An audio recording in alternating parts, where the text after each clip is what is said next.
Linked to that IPSOS poll and what South Africans actually think of government and our president. Yeah, and then we are covering this story here on Morning News today. That fresh research from IPSOS showing the ANC is in a commanding position among voters. It also shows the clear anxiety over the direction the party is taking with President Cyril Ramaphosa at the helm. 60%, that's what the ANC is holding in terms of support among voters nationally. According to this IPSOS survey, the DA is in second place at 13% and the EFF a distant third with 7%. Well, our reporter Lester Kiewit has been getting some reaction, talking to commuters at a Cape Town train station, just generally about how they feel if they weren't part of this poll or they don't know exactly what was in it at the moment. Lester, good morning. You're gauging just from ordinary South Africans how they feel, basically doing your own poll this morning. That's right. It's one way to get data from a poll. It's another to be on the ground and hearing from people exactly how they feel as South Africans. I'm here with Thembi Ramabulana. She's been walking past. I just managed to grab her. Thembi, are you a happy South African this morning? Not really. The cost of living is getting high, and petrol and all the stuff. And you were telling me earlier that you've never experienced this a petrol price or transport costs of this magnitude before. How is this affecting your pocket? How is this affecting your family? It's really affecting because you cannot do like we used to do before. Before you can go from here to there and there, but now it's very difficult. You have to have limited traveling and stuff.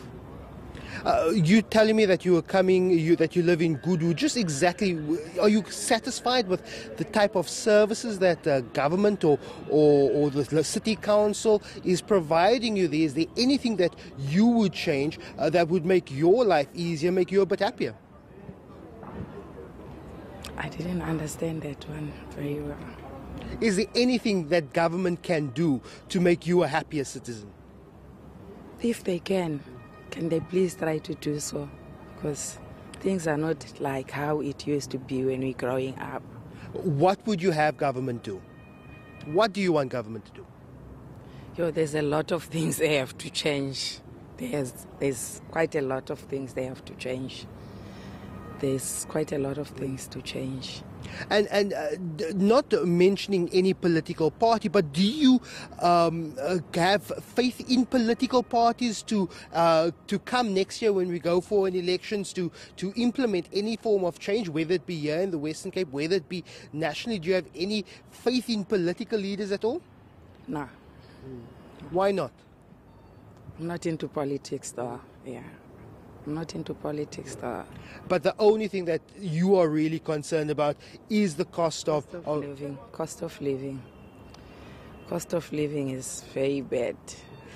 That's Thembi Ramabulana there, Dan and Uveka. She has been telling me earlier, lamenting at the cost of transport, trying to get in and out of the Cape Town city centre, saying that she spends more than R1,000 a month just on transport costs alone, trying to get to work, to and from work here in Cape Town to her neighbourhood of Goodwood, just outside the Cape Town CBD. She says she's a fairly happy South African. She's just worried about the cost of living, especially the cost connected to transport and petrol at the moment. Yeah, it looks like, Lester, the new dawn that Cyril Ramaphosa has been promising the country since he took over the ANC in December and as a head of state about 5 months ago is yet really to come to fruition because times are tough economic-wise. You've been covering a lot of parliamentary events and covering parliament stories for us in the last 5 months. Do you sense a sense of change in the National Legislation, National Assembly,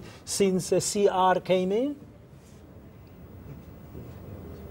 Well, from what we have seen since February, we did ride that wave of so-called Ramaphoria. We had a fresh impetus from MPs in the National Assembly saying that they want to get down to work, they want to get buckled in getting to legislation, and also to hold government entities as well as government ministers, Cyril Ramaphosa's executive, particularly hold them accountable available.